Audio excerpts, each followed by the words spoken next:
नमस्कार दोस्तों, बोधि think spy YouTube channel में आपका दिल से स्वागत है। बहुत समय पहले की बात है। एक छोटा सा नगर था। उस नगर में एक बहुत ही धनी सेठ रहा करता था। उस धनवान सेठ के पास कहने को सब कुछ था, किसी चीज की कोई कमी नहीं थी। उस धनवान सेठ ने अपने जीवन में बहुत बड़े बड़े मुकाम हासिल किए थे। उसने अपने जीवन में कई सफलताएं प्राप्त की थी। वह जिस नगर में भी व्यापार करने जाता, वहां पर भी उसे सफलता मिलना निश्चित था। वह अपने जीवन में कभी भी हारा नहीं था। उसका व्यापार भी खूब जोरों शोरों से चल रहा था। उसके पिताजी ने उसे ऐसी 4 बातें बता रखी थी जिसका वह नियमित पालन किया करता था और उन्हीं बातों का अनुसरण किया करता था, और उन्हीं बातों की वजह से उसका जीवन बड़ा ही सुखमय था। वह जीवन के हर क्षेत्र में सफल था। ऐसे ही काफी समय बीत गया और अब वह धनवान सेठ काफी बूढ़ा हो चुका था। अब उसे लगने लगा था कि मेरी मृत्यु बहुत नजदीक है, मेरी मृत्यु कभी भी हो सकती है। और वह जानता था कि उसका बेटा बहुत भोला है, बहुत नादान है, उसे अभी दुनियादारी की समझ नहीं है। इसलिए उसने अपने बेटे को अपने पास बुलाया और अपने बेटे से कहा, बेटा, मैंने अपने पिताजी से 4 बातें सीखी थीं और उन्हीं बातों को मैंने अपने जीवन में उतारा। उन्हीं के अनुसरण की वजह से आज मैं अपने जीवन में इतना सफल हूं, अपना जीवन सुखमय पूर्वक बिता रहा हूं। उन्हीं बातों की वजह से आज मैं इतना सुखी हूं, संतुष्ट हूं और इतना धनवान हूं। ना ही कभी मुझे कोई बीमारी हुई और ना ही मुझे कभी कोई धन की कमी हुई। और तुम देख ही पा रहे हो कि मैं इस नगर का सर्वश्रेष्ठ धनवान हूं। लेकिन आज मेरे पास जो कुछ भी है, मैं उससे संतुष्ट हूं, मैं खुश हूं। लेकिन मैं चाहता हूं कि तुम मुझसे भी आगे बढ़ो, तुम और नाम कमाओ, तुम और धन कमाओ, लोग तुम्हारे बारे में जाने, तुम्हें पहचाने, क्योंकि हमारा समय कुछ और था और तुम्हारा आने वाला समय कुछ और ही है। उस धनवान सेठ ने अपने बेटे को अपने और करीब बुलाया और उससे कहने लगा, बेटा, आज मैं तुमको दुनिया की ऐसी 4 महत्वपूर्ण बातें बताने जा रहा हूं जो मुझे मेरे पिताजी ने बताई थी, और इसी के कारण आज मैं इतना सफल हूं।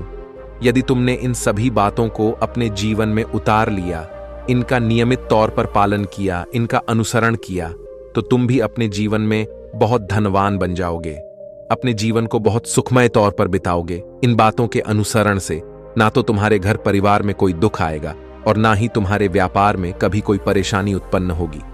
इतना कहकर धनवान सेठ अपने बेटे को 4 बातें बताना शुरू करता है। वह कहता है, बेटा, सबसे पहली बात है काम पर छाव में जाना और छाव में आना। दूसरी बात, अपने घर के चारों तरफ चमड़े की बांड रखना।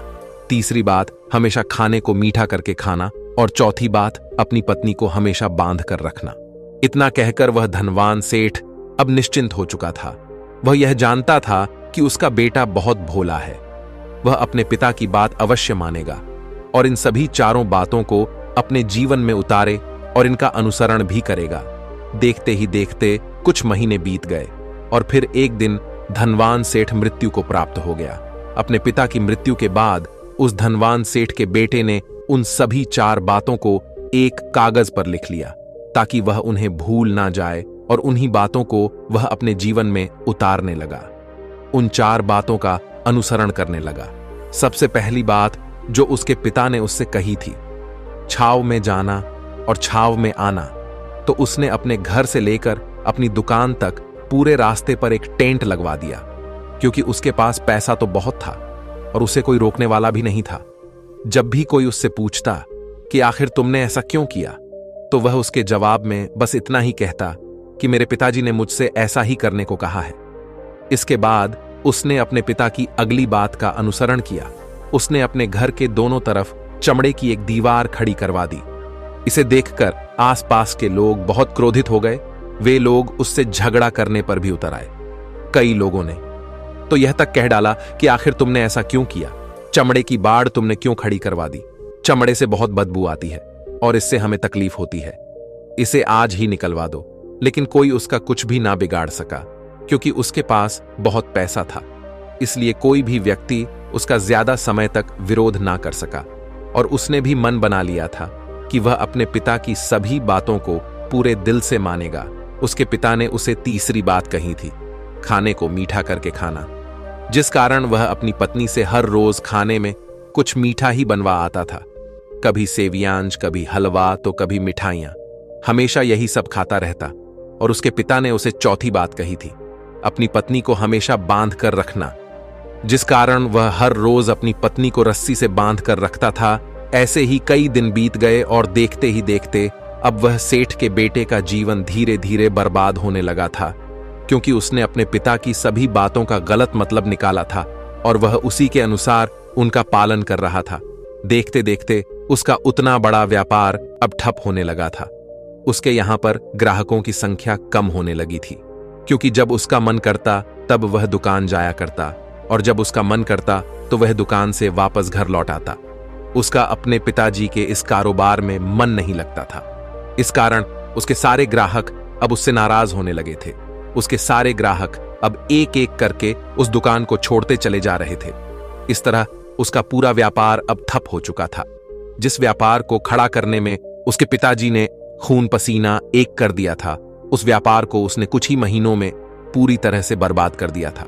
अब उसका धंधा बहुत कम हो चुका था, जिस कारण वह बहुत परेशान रहता था, वह बहुत चिंतित रहता था। और इसके साथ ही उसने अपने घर के चारों तरफ चमड़े की दीवार खड़ी करवाई थी। उस कारण आसपास पर बहुत गंदी बदबू फैल चुकी थी। इसलिए जो भी उसके आसपास रहते थे उन सभी ने वह घर छोड़कर कहीं और पर अपना बसेरा बसा लिया। चमड़े की बदबू के कारण अब उसके घर में भी कोई नहीं आता था। यहां तक कि उसके मित्र और रिश्तेदार भी उस घर में आने से कतराते थे। लेकिन अब भी उसे समझ नहीं आ रहा था कि आखिर यह सब हो क्यों रहा है। वह बहुत परेशान रहने लगा था और वह हमेशा मीठा भोजन किया करता था, जिस कारण उसका वजन बहुत ज्यादा बढ़ चुका था। और इस मोटापे के कारण उसके शरीर में ना जाने कितनी सारी बीमारियों ने अपना घर बना लिया था। आए दिन उसके घर पर वेद आने लगे थे। इन्हीं कारणों से अब उसका पैसा भी इन चीजों में बर्बाद होने लगा था। और अपने पिता की चौथी बात उसने मानी थी, वह थी अपनी पत्नी को बांध कर रखता, जिसकी वजह से उसकी पत्नी उससे नाराज हो गई और वह घर छोड़कर अपने मायके लौट गई। उसने अपनी पत्नी को मनाने की कोशिश की, तरह तरह के उपाय किए, लेकिन उसकी पत्नी नहीं मानी। और वैसे भी कोई भी स्त्री ऐसे मर्द के साथ क्यों रहना चाहेगी जो उसे बेवजह ही बेबात पर बांध कर रखता हो। देखते देखते अब वह सेठ के बेटे का पूरा जीवन बर्बाद हो चुका था। ना तो अब उसके पास व्यापार बचा था, ना ही धन, ना ही उसकी पत्नी और ना ही वह रिश्तेदार जो पैसों के लिए उसके आसपास घूमा करते थे। और तो और अब उसका स्वास्थ्य भी ठीक नहीं रहता था, जिस कारण वह बहुत चिंतित रहने लगा था, बहुत परेशान रहने लगा था। उसे यह सब समझ ही नहीं आ रहा था, क्या हो रहा है और क्यों हो रहा है। इन सभी बातों को लेकर तो बहुत परेशान रहता और वह मन ही मन अपने पिताजी को कोसा करता और कहता, पिताजी, आपने तो मेरा पूरा जीवन बर्बाद कर दिया। आपकी उन 4 बातों के कारण आज मुझसे मेरा सब कुछ छिन चुका है। ना तो मेरे पास व्यापार रहा, ना ही धन दौलत, ना ही वह रिश्तेदार, ना ही मेरी पत्नी, और यहां तक कि मेरे स्वास्थ्य ने भी मेरा साथ छोड़ दिया है। आप ही के कारण आज मेरा पूरा जीवन बर्बाद हो चुका है। यदि मैंने आपकी वह 4 बातें ना मानी होती, यदि मैंने उन्हें अपने जीवन में ना उतारा होता, तो आज मैं एक सुखमय जीवन जी रहा होता। आपकी इन 4 बातों पर चलकर मुझे क्या मिला? मैंने एक आज्ञाकारी बेटे की तरह आपकी सारी बातें भली भांति मानी, उन पर यकीन किया, उनका अनुसरण किया। लेकिन मैं ही मूर्ख था जो मैंने आपकी उन बातों पर आंख बंद करके यकीन कर लिया। इतना कहकर वह फूट फूट कर रोने लगा। तभी उसे एक दिन पता चला कि उसके पास के नगर में एक साधु आए हुए हैं और वह साधु सभी की समस्याओं का हल बताते हैं। चाहे कैसी भी समस्या हो, वह उसका निवारण अवश्य करते हैं। यह सुनकर उसने सोचा कि चलो एक बार मिलकर देखता हूं, हो सकता है कि मेरी भी समस्या का समाधान मुझे मिल जाए। इस आशा के साथ वह उन साधु के पास पहुंचा। वहां पहुंचकर सीधा उनके चरणों में जा गिरा और जोर जोर से रोने लगा। वह कहने लगा, हे गुरुवर, अब आप ही मुझे बचा सकते हैं। मेरे पिताजी ने तो मेरा पूरा जीवन बर्बाद करके रख दिया।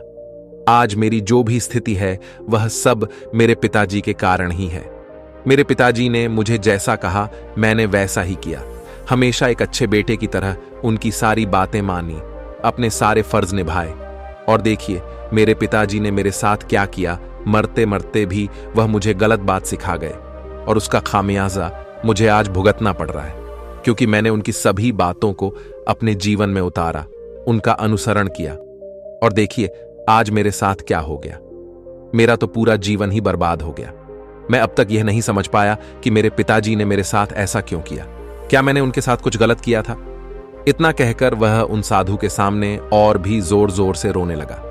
तभी वह साधु महाराज उस सेठ के बेटे से कहते हैं,